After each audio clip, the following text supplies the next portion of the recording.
அனைவருக்கும் வணக்கம். நம்ம டெய்லி ப்ரிலிம்ஸ் பாயிண்ட் ஆஃப் வியூல 5 கொஸ்டின்ஸ் பார்த்துட்டே இருக்கோம். இன்னைக்கு என்ன கொஸ்டின்ஸ் இருக்கு அப்படிங்கிறத பார்ப்போம். First question, who is appointed as the new chairman of central board of direct taxes அப்படின்னு கேட்டிருக்காங்க.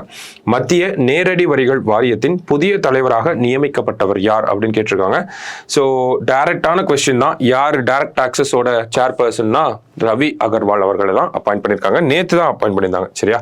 அடுத்தது, which city topped the global liveability index 2024 அப்படின்னு கேட்டிருக்காங்க. 2024 ஆண்டின் உலகளாவிய வாழ்வாதார குறியீட்டில் முதலிடம் பிடித்த நகரம் எது அப்படின்னு கேட்டிருக்காங்க.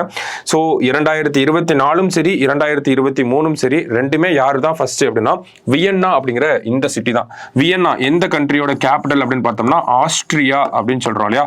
ஆஸ்திரியா அப்படின்னு தமிழ்ல சொல்றோம் இல்லையா? ஆஸ்திரியா அப்படிங்கிற கண்ட்ரியோட கேபிட்டல் தான் வியன்னா. ஓகேவா? So first, second, third, fourth இவங்க தான் டாப் 4 கண்ட்ரிஸ். யார் இந்த ரிப்போர்ட் ரிலீஸ் பண்றாங்க அப்படிங்கிறது நமக்கு முக்கியம். ஓகேவா? EIU அப்படின்னு நம்ம சொல்றோம். ஓகேவா? அதாவது எக்கனாமிக்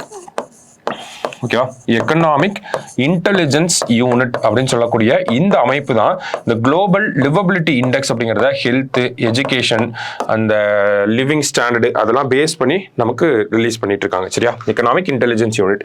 இதை பொறுத்த வரைக்கும் டாப் 10லயும் இந்தியன் சிட்டி எதுவும் கிடையாது, பாட்டம் 10லயும் இந்தியன் சிட்டிஸ் எதுவுமே கிடையாது. சரிங்களா? ஸோ டாப் கண்ட்ரி யாரு, டாப் சிட்டி யாரு அப்படின்னா வியன்னாவை சொல்றோம், ஆஸ்திரியாவை சேர்ந்த வியன்னா. சரியா? அடுத்தது, the term of chairperson of Tamil Nadu state commission of scheduled caste and scheduled tribe அப்படின்னு கேட்டிருக்காங்க. தமிழ்நாடு மாநில பட்டியல் சாதி மற்றும் பழங்குடியினர் ஆணையத்தின் தலைவரின் பதவிக்காலம் என்ன அப்படின்னு கேட்டிருக்காங்க. ஸோ இப்படி ஒரு ஆணையம் இருக்கா அப்படிங்கிறதே நமக்கு நிறைய பேருக்கு தெரியாது. ஓகேவா? இப்படி ஒரு ஆணையம் இருக்கு. Tamil Nadu scheduled caste and scheduled try act அப்படின்னு சொல்லி 2021 கொண்டு வந்திருப்பாங்க. அந்த 2021 கொண்டு வந்த சட்டத்தின் அடிப்படையில் இப்படி ஒரு கமிஷனை தமிழக அரசாங்கம் உருவாக்கியே வச்சிருக்காங்க. சரிங்களா? நம்ம நேஷனல் கமிஷன் ஃபார் எஸ்சி சொல்றோம், article 338. National commission for ST அப்படின்னு சொல்றோம், ஆர்டிகல் 338 ஏ அப்படின்னு சொல்லி.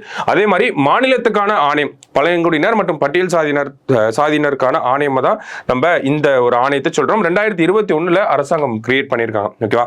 இதனுடைய தலைவரின் பதவிக்காலம் அப்படிங்கறத பார்த்தோம்னா இந்த சட்டத்தின்படி முதல்ல எவ்வளவு இருந்துச்சுன்னா 3 years or 70 years of age அப்படின்னு சொல்லி இருந்துச்சு. ஓகேவா? 3 years or 70 years of age அப்படின்னு இருந்துச்சு. ஓகேவா? இத நேத்து ஒரு சட்ட திருத்தம் கொண்டு வந்து மாத்திருக்காங்க. 3 years or 75 years of age அப்படின்னு சொல்லி மாத்திருக்காங்க தமிழக அரசாங்கம். அந்த வகையில பாக்குறப்ப 3 years or 75 years of age அப்படிங்கறதா கரெக்ட் ஆன்சர். சரிங்களா? சோ இந்த அமைப்பை பொறுத்த வரைக்கும் நம்மள நிறைய பேருக்கு புதுசா இருக்கும் இந்த அமைப்பை பத்தி. சோ அந்த அமைப்பை பத்தி பார்த்தோம்னா 2021 கொண்டு வந்திருக்காங்க. ஒரு சேர்பர்சன் இருக்காரு.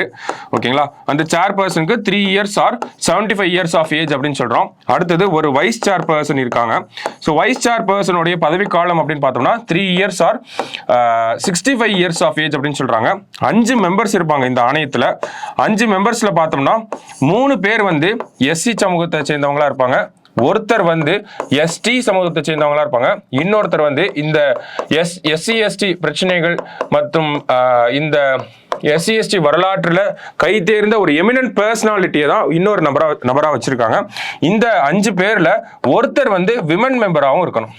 ஓகேவா? ஸோ 1 விமன் மெம்பராகவும் இருக்கணும். ஓகே, விமன் மெம்பராகவும் இருக்கணும். சரிங்களா? ஸோ இவங்களுடைய மெம்பர்ஸோட பதவிக்காலமும் பார்த்தோம்னா 3 years or 65 years of age அப்படிங்கிறத கொடுத்திருக்காங்க தமிழக அரசாங்கம். சரியா? ஸோ இதுல ஒரே ஒரு சேஞ்ச் மட்டும் பண்ணியிருக்காங்க.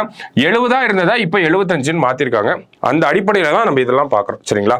ஸோ அடுத்த question, Tamil Nadu prohibition act was enacted in which year? Tamil Nadu மதுவிலக்கு சட்டம் எந்த ஆண்டு இயற்றப்பட்டது அப்படின்னு கேட்டிருக்காங்க. நம்ம தெரியும், 10th ஹிஸ்டரி புக்ல படிச்சிருப்போம். 1937 ஆண்டு சேலத்துல ப்ராஹிபிஷன் அப்படிங்கிறத திரு ராஜாஜி அவர்கள் கொண்டு வராங்க. அதுல ஏற்பட்ட வருவாய் இழப்பை சரி கட்டணும் அப்படிங்கிறதுக்காக சேல்ஸ் டாக்ஸ் அப்படிங்கிற அந்த ஒரு விஷயத்தையும் கொண்டு வராங்க அப்படிங்கிறது படிச்சிருப்போம். ஸோ தமிழ்நாடு ப்ராஹிபிஷன் மதுவிலக்கு சட்டம் அப்படின்னா 1937 வந்ததுதான். அந்த சட்டத்தை நேத்து திருத்தம் செஞ்சிருக்காங்க.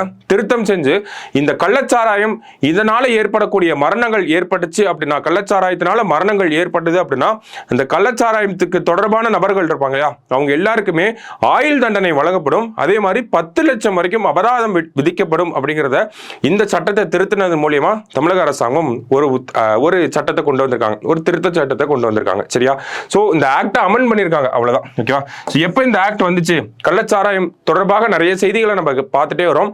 அது ரிலேட்டடா இருக்கக்கூடிய சட்டம் தமிழகத்துல பார்த்தோம்னா தமிழ்நாடு ப்ராஹிபிஷன் ஆக்ட் 1937. சரிங்களா? சோ கடைசியா what is the world's largest naval compact exercise அப்படின்னு கேட்டிருக்காங்க.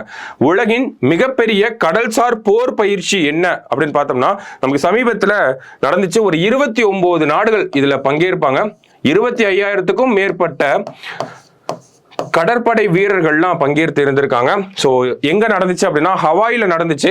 என்ன பேர் அப்படின்னு பார்த்தோம்னா ரிம் ஆஃப் த பசிபிக் அப்படிங்கிறது தான். ஓகேங்களா, ரிம் ஆஃப் த பசிபிக் அப்படிங்கிறது தான் உலகத்தில் நடக்கக்கூடிய மிகப்பெரிய கடல்சார் போர் பயிற்சி அப்படின்னு சொல்றோம். மிலிட்டரி எக்ஸசைஸ், நேவல் எக்ஸசைஸ் அப்படின்னு நம்ம சொல்றோம். சரிங்களா, so rim of the Pacific அப்படிங்கிறத ஞாபகம் வச்சுக்கோங்க. சரியா, ஸோ இன்னைக்கு ப்ரிலிம்ஸ் பாயிண்ட் ஆஃப் வியூல ஒரு 5 கொஸ்டின் பார்த்துருக்கோம். நாளைக்கு 5 கொஸ்டின்ல மீட் பண்ணலாம். தேங்க்யூ.